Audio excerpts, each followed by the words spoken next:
and welcome everyone to the Poker Fuse podcast. This is episode number 14 coming at you on May the 9th. My name is Mike Gentili. I'm here along with my co-host Nick Jones. Nick, what's going on today? Hi, all good here. Another off the back of last week saying it was a really nice quiet week. It's been another good, just kind of grinding it out type week. There's been some interesting news that we'll be talking about this episode, but nothing that's making us work 16-hour days. So that's always nice. Yeah, not overwhelming, but definitely enough to keep us busy. This will probably be a standard size episode. I'm not sure what standard size equals anymore, but we definitely have enough to fill a full episode, and probably we'll go over. Yeah. So I thought we'd be talking in this intro about how this could be officially the end of season 1 of the Poker Fuse podcast, because you're away. Oh, yeah. You're away next week, but then you blindsided me with no problem. You're going to take the microphone with you on your travels, and so next week's episode might be half coming live from Las Vegas. Is that right? Yes. So I am taking a bit of a personal holiday. I'm going to be spending some time in the Grand Canyon, but there are going to be a couple of days of Vegas time on the back end of that trip, and we'll definitely be available and able to record the podcast next week. Hopefully. Okay. Not 100%, but we'll play it out and see how things go. So there's a good likelihood that we will still be coming at you with a continuation of season 1. Yeah. Okay. Well, let's with that in mind, let's dive into episode 14.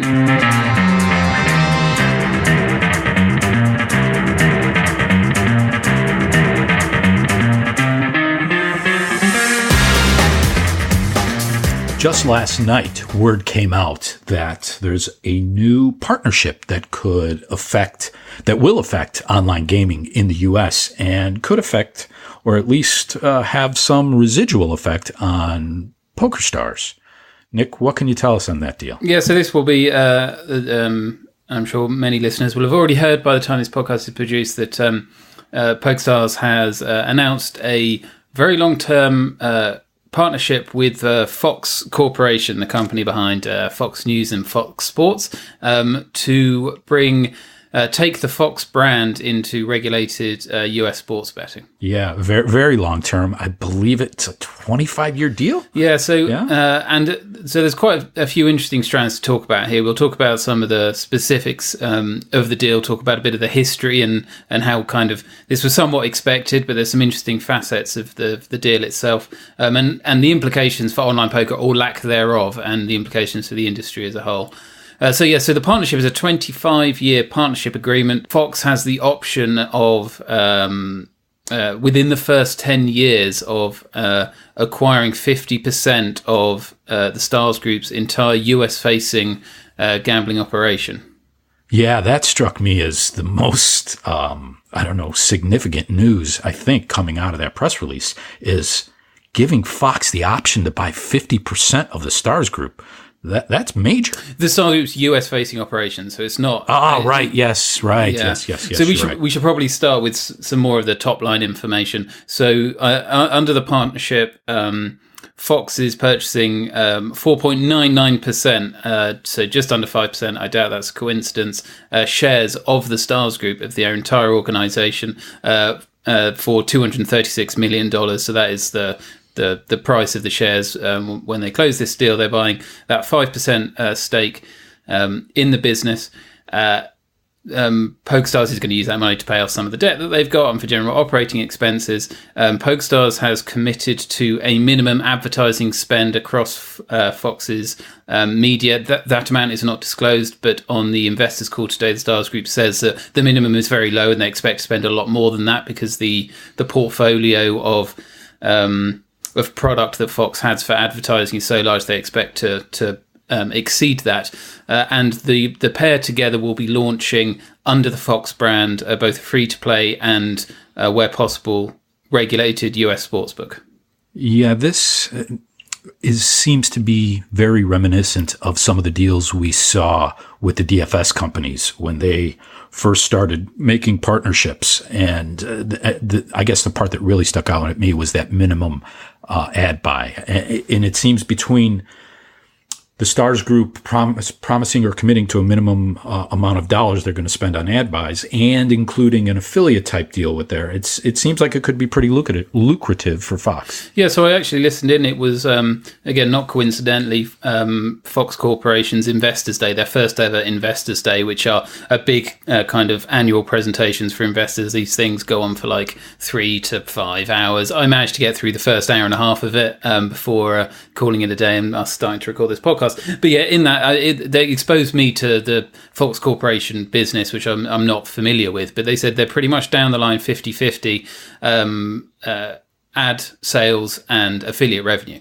That's their model. And so, yeah, Fox is getting both of that. They are getting affiliate revenue for obviously any revenue generated from the Fox Bets real money sports betting platform, and they are guaranteed a certain amount of advertising that PokerStars, the Stars Group, will be purchasing from the Fox Media organization. And PokerStars Stars Group said today that they're basically considering this a 50-50 joint venture with Fox from day one. So although Fox has the option to exercise the purchase to make it a 50-50 joint venture, Stars Group is basically approaching it in that way. So it's the two of them going together using Fox's brand, the Stars Group's expertise and platform for regulated sports betting.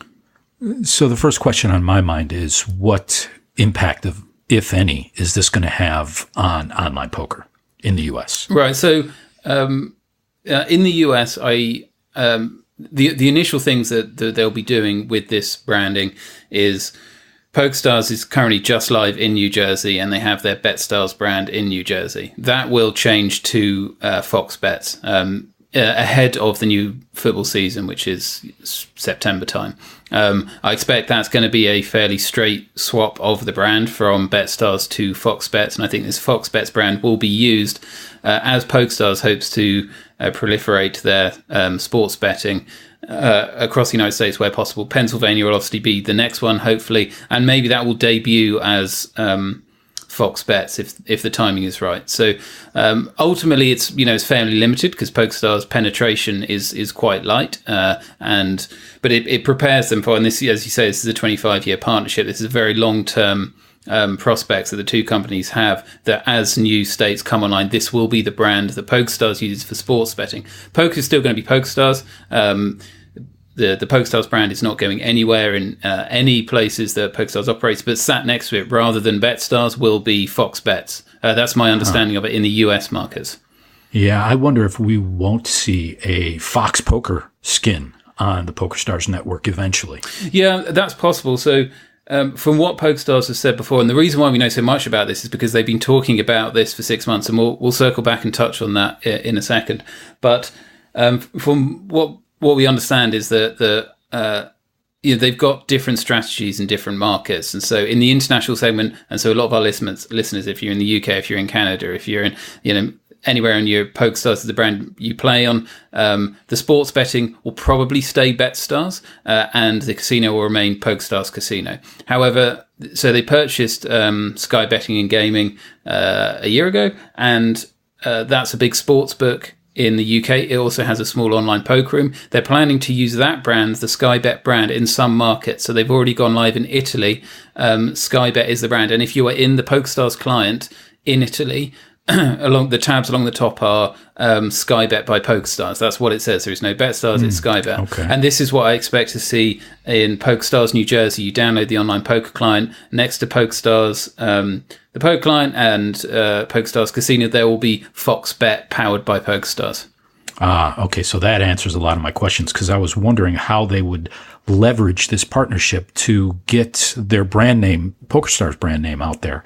And now that you mentioned how they've done it with Sky Bet in Europe, that does make a lot of sense. The powered by PokerStars allows them to get their brand, their name known by people in markets that have yet to embrace or legalize online poker. Yeah, and the reality is with the United States is that we're expecting sports betting.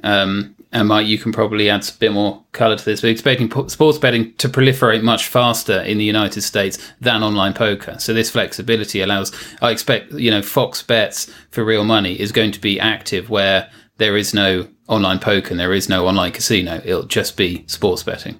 Right. And there's part of this deal. One of the other products also includes a free-to-play product. And how are we looking at that being a strategic piece in the branding exercise? Yeah, so this will also be called Fox Bets. It will be, as you say, it'll be a free-to-play. Basically, sports betting, but for free. There's probably going to be some real money prizes that you can win if you make predictions. Maybe there'll be a fantasy element, but I'm just kind of guessing off the cuff here. But it will be, your standard kind of building your customer database, building that engagement, so that when regulated sports betting comes to that state, they've got the database, they've got a lot of details about the customers and what they like to play and what sports they're interested in, so they can switch on online sports betting for them and have a very engaged set of players or pre-acquired, ready to go. So that seems to be their plan, and that's going to roll out nationwide as soon as possible. Now, the idea that this came from, and the reason why this goes back quite a few months, this plan is the Stars Group has talked for at least 6 months about wanting to do exactly this. They acquired Sky Betting and Gaming last year, and Sky Betting Gaming had great success working with Sky, a UK broadcasting company, and in many respects like the Fox Sports UK version of Fox Sports in the UK. So this Sky Betting Gaming was actually initially entirely created within Sky Broadcasting, a sports betting arm. It was deeply integrated into the Sky product, and Sky is synonymous in the UK with Premier League football, which is by far the biggest sport and the biggest bet sport in this country. They have had for years and years the exclusive rights to broadcast through their pay-per-view satellite channels football, and so Sky was always there, always plastered across the stadiums on the screen, and that's why it rose very quickly to be one of the largest kind of sports betting operations in the company. It wasn't just branding, as I understand it. They have a very good platform, a very smart team, but this is why PokerStars kind of justified spending close to $5 billion on Sky Betting Gaming, was taking that model and applying it to the US markets. Yeah, and as you said, they have made it known that this is the strategy that they were pursuing in the U.S. I know we had speculated a couple of times on who the last piece of that strategy would be to this media partnership that we actually saw come to fruition yesterday. And I know we had speculated a couple of times on who that media partner might be. There was, I'd say, a fairly limited amount of potential partners that were big enough to achieve the type of success that they had in the UK. Fox was definitely one that was on the radar, and it'll be interesting to see how moving forward, how they're able to blend the brands, how they're able to maybe take the reputation of each of the brands and bring that together to make a product or an image or branding that it fits both ends of that spectrum. Yeah, and you say it was either going to be Fox or maybe ESPN or like NBC. They were the main candidates for PokerStars to do this, and Fox is probably in retrospect it's easy to say now, but it has deep corporate ties back to Rupert Murdoch's media global organization, which Sky has as well. It used to be owned by 21st Century Fox. If you can read our article on Pro that digs into a bit more of the details of these two companies, but there are deep similarities between the two outfits. And I think the interesting thing with the news yesterday was, on one hand, it was very much expected, but I think the type of partnership that the companies have formed is what makes it very interesting, because something that we've talked about in the past, that they've said they've wanted to replicate the success that Sky Betting had in the UK market, but of course Sky was fully incubated within the broadcasting company when it first grew. It was later spun off to an investment company, then it was purchased by PokerStars, but it always retained this exclusive rights to the Sky brand and continues to sponsor the Premier League and all these other things. But it initially started within Sky itself. So whenever PokerStars talked about having these branding partnerships, it had to be a deep partnership, because otherwise those synergies that they're talking about, those things that the Sky had, just wouldn't apply to this US market. And there's still big questions about whether it still applies, whether that Sky model that they had, and just go off on a slight tangent. So one thing that Sky Bet did very well is they had this free-to-play product. I think it's called Super 6, which was... I'm not that familiar with it. I believe it's a kind of fantasy sports type thing for football that is free to play and has real prizes. I think if you pick the results of like 6 matches or something. So that's not fantasy at all. I think it was just like a basic predictor thing, and that has been credited with the great success of getting people familiar with the idea of sports betting and converting them into real money players. And so they want to take that model into the US market. That's still kind of untested to some extent, but the partnership that they have shows that Fox is very much invested. Both of their revenue streams, both their advertising.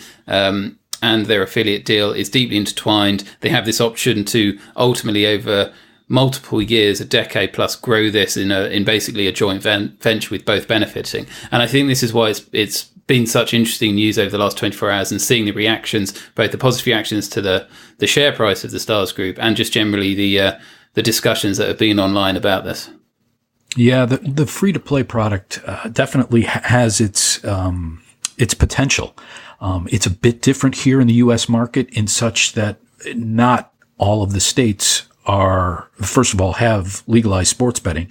And even as it rolls out on a state-by-state basis, they're not all going to be coming online at the same time.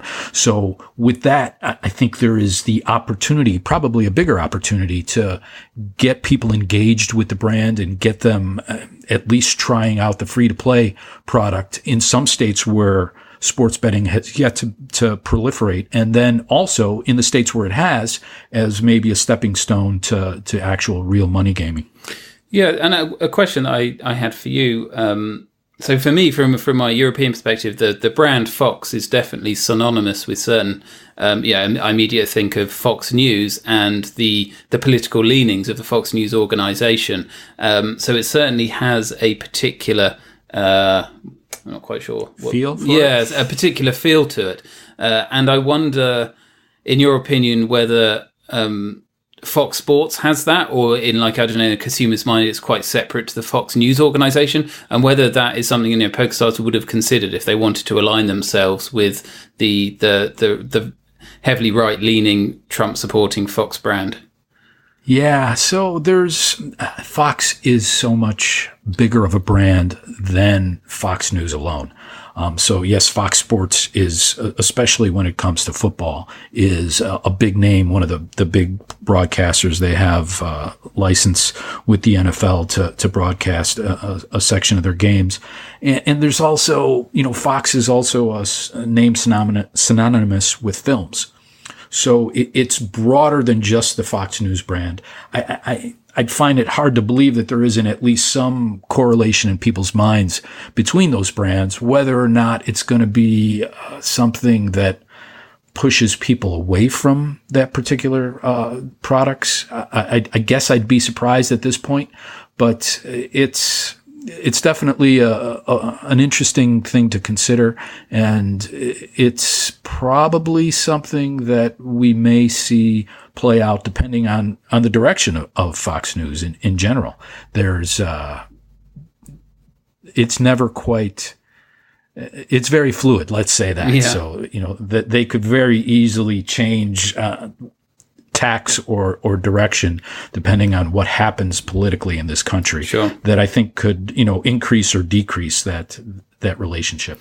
And you touched on there earlier, just another difference between the UK and the US market is that Sky was very much exclusively broadcasting the Premier League matches, and was entirely synonymous with the sport in a televised fashion. Where of course in the US you don't really have those arrangements. Fox doesn't have, or correct me if I'm wrong, it's not the exclusive provider of NFL and MLB. ESPN and other shows also. But they do have some exclusivity, and I'm just talking off the top of my head. It's been a while since I've actually watched football on television. I used to be a big fan, and I believe Fox has the exclusive rights, or maybe at least partially exclusive rights to broadcast the NFC games, which is one half of the NFL. So they do have some exclusivity.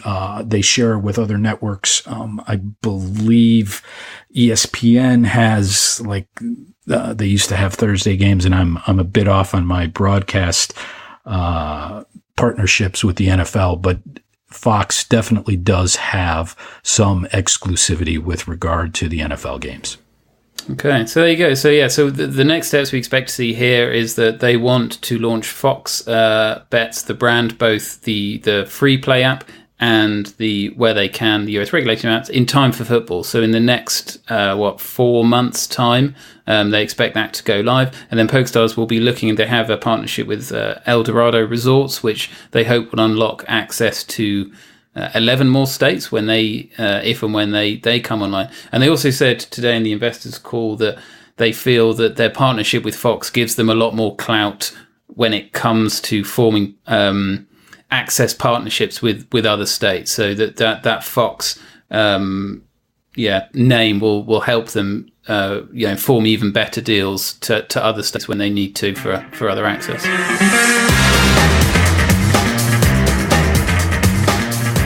So continuing on the topic of United States and regulation there. So last week we talked about a segment about potential avenues forward for the reinterpretation of the Wire Act. In the last week, we have had a little bit more further development in terms of a court case with New Jersey, Mike.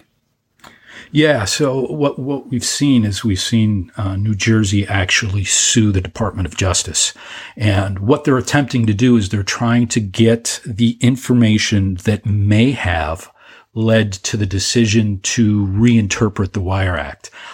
There were plenty of media reports coming out soon after the revised opinion was released, linking some of the main components of the new opinion with talking points that had been lobbied for by interests that were against online gaming, and particularly those that were associated with Sheldon Adelson.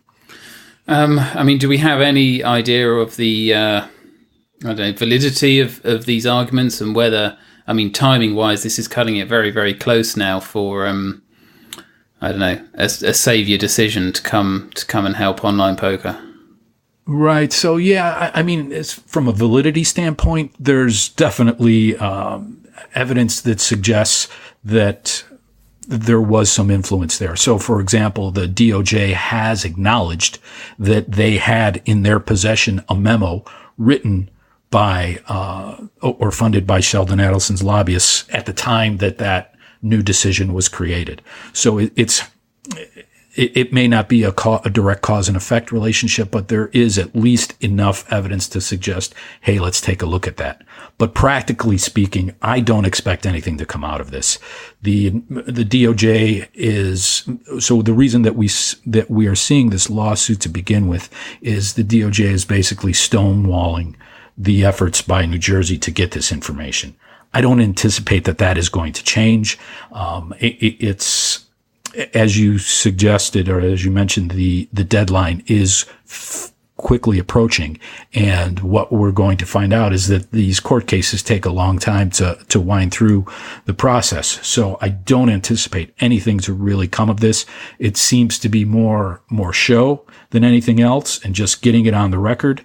It's something that I guess could turn into something, but I don't expect that will happen. And I expect that perhaps we will see more coming out of the New Hampshire Lottery Commission case, which is the one where we had talked about last week that there were some proposals for some specific path forward. I expect that to have more of an impact on the future of interstate online gaming in the U.S. than this lawsuit brought by New Jersey.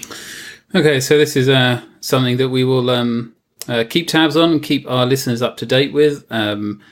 We, as the day says, we are a month or so away. Well, we're only like 3 weeks away until the start of the World Series of Poker. A month or so away until operators have to bring their operations in line with this new Wire Act reinterpretation, and then So and the first two bracelet events that will be available in New Jersey are coming up very soon. The ones afterwards, still a question mark. So this will have to resolve itself one way or the other to some clarity. It is also possible that we get another extension on this enforcement deadline. I believe the third online event at the WSOP this year is happening on June 16th, so just after the enforcement deadline. So any extension of that deadline would likely mean that more of these online bracelet events are going to be made available to players in New Jersey. So switching back to the world of online poker, something that we just published today on Poker Industry Pro, looks like a headline that we kind of ran about a month ago when we reported exclusively that Party Poker would be bringing back millions online again this year with reportedly a $20 million guarantee. Soon after we published that information, the information on the Party Poker website was withdrawn, and we got indications that this was far from clear. But this week, Party Poker have in fact confirmed some details, Mike. Yes, so they will be attaching another $20 million guarantee to the tournament. There was some speculation there. I think that Patrick Leonard had kind of hinted that because the buy-in may be going up, that we also might see the guarantee going up, but that was not the case. So the guarantee stays at the same $20 million as it was last year, but indeed the buy-in did go up to $10,300, so it's a $10,000 buy-in, whereas last year it was a $5,000 buy-in. So that is a bit of a difference from last year. And the other, perhaps the most significant piece of that is that this will not be a single standalone event this year. Party Poker will surround it with other side events and make it a full-blown poker festival. Yes, there's actually quite a lot of interesting little strands of information here. So firstly, it should be just repeating, like $20 million guaranteed for a single online poker tournament is huge. It is, when Party Poker ran this last year, I think few expected them to meet that guarantee. They did by almost covered it by almost 10% extra. They attracted 4,367 entrants total to generate a prize pool of almost 22 million. Now, a lot of that prize pool came from a lot of satellite giveaways that they had, which probably cost Party Poker quite a lot. So there's no one's really pretending there that this was entirely kind of players' money that build that prize pool. But regardless, it was still an impressive feat. It ran without a hitch. There was no server issues. There were no DDoS attacks or anything like that. And they ran by far the largest online poker tournament ever held. I mean, the next one smallest to that was a PokerStars Sunday Million anniversary events, one which actually ran recently, one that ran about 10 years ago. They each had about $12 million prize pools, $10 million guarantee. So these are massive tournaments, and that shouldn't be understated. And Party Poker is doing it again this year. So that deserves commendation. Yeah, so definitely looking at the next biggest online event puts a lot of important context around that $20 million number. So as you said, the next biggest was a Sunday Million Anniversary Edition, which had a $10 million guarantee attached to it.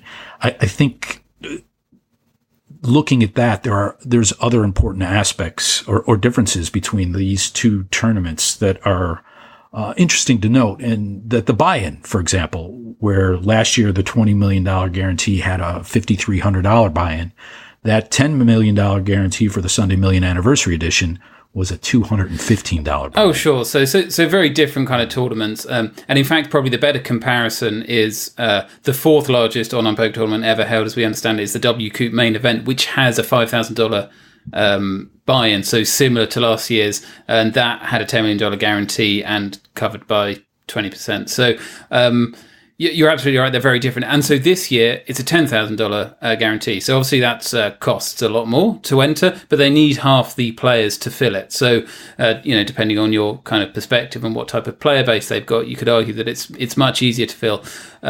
with that said, something that Party Poker have done absolutely will make it a lot harder to fill than last time, which is the number of day ones they're having. So last year they had 5 day ones. Each of them allowed re-entries every day. So it allowed people to fire multiple bullets across multiple days. And I think that period spanned a week. This time they only have 2 day ones. Yeah, that'll be interesting. They're limiting the number of day ones could have a significant impact on total turnout. That being said, with the price point at a 10K, you're not going to have that many people that are able to fire a bullet every day on 5 day ones, similar to the way that some people may have had multiple bullets last year. It was still a $5,000 buy-in, so it's definitely still an elite group of people that are able to fire multiple bullets, but doubling that buy-in probably reduces it quite significantly. Yeah, so in fact what we know is last year it had 4,400 entries. They had, I've just got the numbers just here, they had 2,200 unique players. So on average, everyone re-entered at least once, but in reality, that's a lot of people entering once, and a lot of people entering probably 2, 3, 4, 5 times. So this time around, basically day 1A and day 1B play as individual freeze outs. If you bust out day 1A, you can enter day 1B, but you cannot reload. You can't re-enter on that same day. So the maximum anyone can play is twice. And the reality is most people will play just once. So they will probably need, I would guess, at least 1,600, maybe 1,700 individual players, assuming that we have 300 to 400 people who fire again on day 1B if they bust out. Again, last year they only had 2,200, so they need almost the same number of individual people as they did last time, despite double the buy-in to cover. So I don't know, this as another factor is last year they gave themselves like 10 months to ramp up with satellites and promotions. They've just announced this with 5 months to go. So it's half the time to promote it. And so I don't know, this seems very, very ambitious to me. Yeah, I agree. And I think that's some good perspective that you put around it, is that the average investment per unique player last year was about 10K, which is the minimum this year. Yeah. So that's ambitious on its own. And as you point out, the time frame, to me, it means that parties definitely going to have to make a bigger investment, whether it's promoting these satellites or giving away more entries. That's I don't think there's any way around that given the short amount of time. And in case we hadn't mentioned it, Millions Online is scheduled to run December 1st, correct? Yeah, so they did. The one thing they changed from what we revealed a month ago was they have pushed the date back fractionally. It was initially scheduled for the end of November. It now starts December 1st, ends December 10th. So there's a week between the day 1A and day 1B, so that that's smart. If you bust out day 1A, you've got a week worth of satellites and free rolls and whatever to have a second shot to get a second bullet. And then the day after day 1B, there's day 2, and then it concludes on day 3, I think. And then obviously, as I say, surrounding that, we do expect this time also for there to be a tournament series. So last year they planned this as well. They announced ahead of time there would be a high roller series that was going to surround that event. That kind of just disappeared, and it ended up running on its own. This time it seems even more concrete that they will. They've stated now multiple times that there will be some form of tournament series surrounding it. No details there, but that can only help kind of generate buzz, which is important because again, this does stand on its own. It's 2 to 3 months after kind of the normal W Coops and presumably a Power Fest in the fall time. So it stands on its own, so it needs to generate that buzz. Only 5 months out, so it'll be fascinating to see how this goes. Yeah, one thing, and maybe you can help clarify, I thought I had read, but I'm having trouble finding it now, is one of the changes from last year to this year is this year they're going to be allowing direct buy-in to day 2. Is that correct? Or am I confusing it a different... So I haven't read that. If that is the case, that definitely changes things. Yeah, that changes things quite substantially. People can buy directly into day two, although that entry is going to be extremely high. It's going to be like 50 grand or something, right? I haven't read that, so quickly do some Googling now, and I'll play some elevator music. Right. That may be just me confusing it with something else, because I'm not seeing it anywhere either in the press release. You were going to talk us through their Vegas event, their Million Special Edition. Was it that you saw it in? Yeah, maybe that was it. So I was definitely their Millions Special Edition Las Vegas is something that was also new this week, and Party Poker this is the first Millions event that they've had in the U.S. It will run right before the main event in the World Series, and I have to say that when I first saw that news come through, it was a bit surprising for me, because I'm like, wait a minute, Party Poker's had plenty of live events, especially in Vegas. But as I came around to realize, I was thinking of the WPT 500, which WPT and Party Poker have traditionally had some very close ties, both being owned by bwin at one point way back. But Party Poker also did sponsor the WPT 500. And the WPT 500 will run again this year.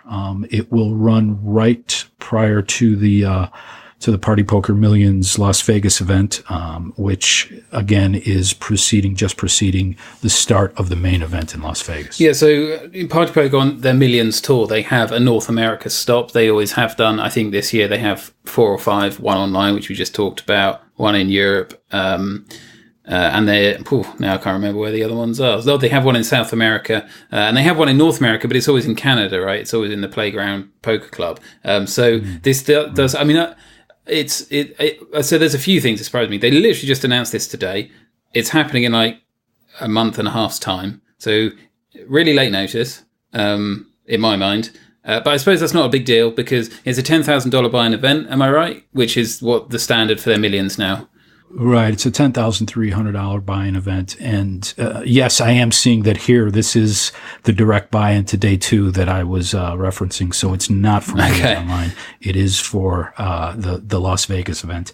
And as you mentioned there, it is a bit late perhaps in the game to be announcing this, but I have a feeling that their target audience for this event, everyone that would be interested in entering this event, is going to be in town anyway. Yeah, I mean, that's it. I mean, everyone's there. All the high rollers are there. I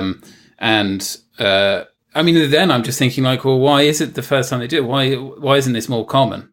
Why does PokerStars not do this? I mean, obviously the obvious answer is because there's no regulated online poker. PokerStars can't even operate in Nevada. Party Poker can't operate in Nevada under their own brand. So, but I mean, with everybody there, it seems like a fairly easy branding exercise.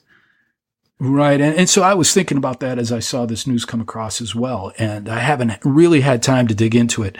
But as you mentioned, PokerStars is restricted from offering online poker in Nevada. And if I'm going back a ways to when Nevada legalized online poker, they did have what we typically refer to as bad actor clause there. And my recollection is a bit fuzzy at this point. So if anyone has some clarity, please feel free to chime in, tweet at us, let us know. But as I recall, it was kind of two-pronged with their bad actor clause. There was the bad actor, which was the company part of it, and then there was also the assets related to online poker that had been offered in the U.S. prior to UGA, which was 2006.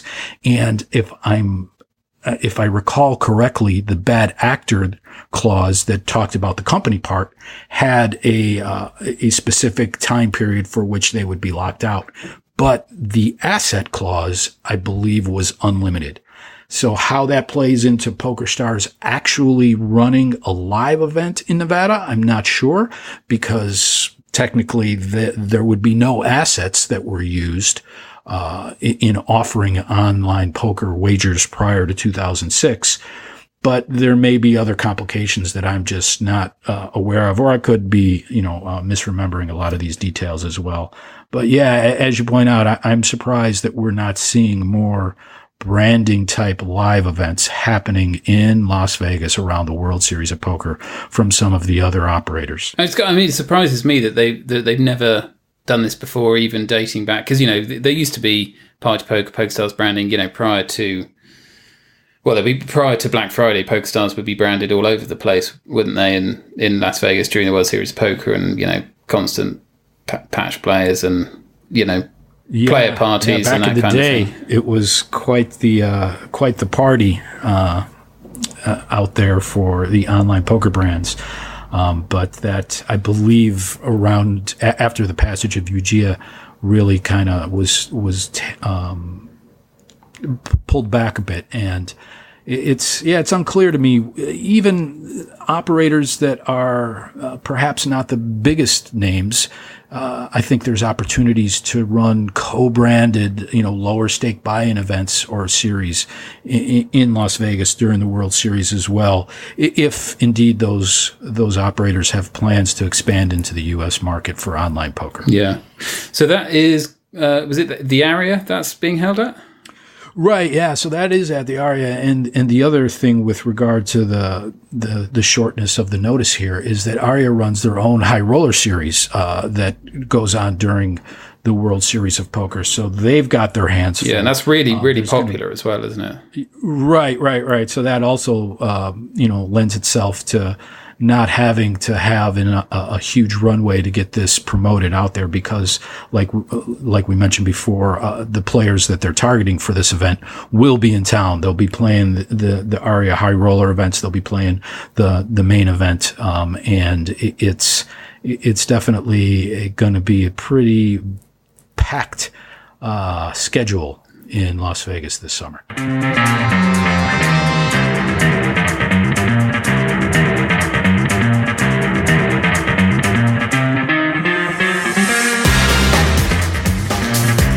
Well, Nick, this episode has taken on a life of its own, as all of them usually do. I think from a time perspective, we did pretty good. We may have rambled a bit here and there, but I think we dug deep into some topics, and there's still some other topics that didn't quite make the cut. And maybe we'll get to those next week when I'm in Vegas. Yeah, I suppose it's always good to have stuff that didn't quite make it. Gives us some I don't know. It gives us a feeling that we could always be adding more, leaving something, listeners wanting. Yeah, and as usual, all feedback is welcome. I actually have some feedback that I need to respond to.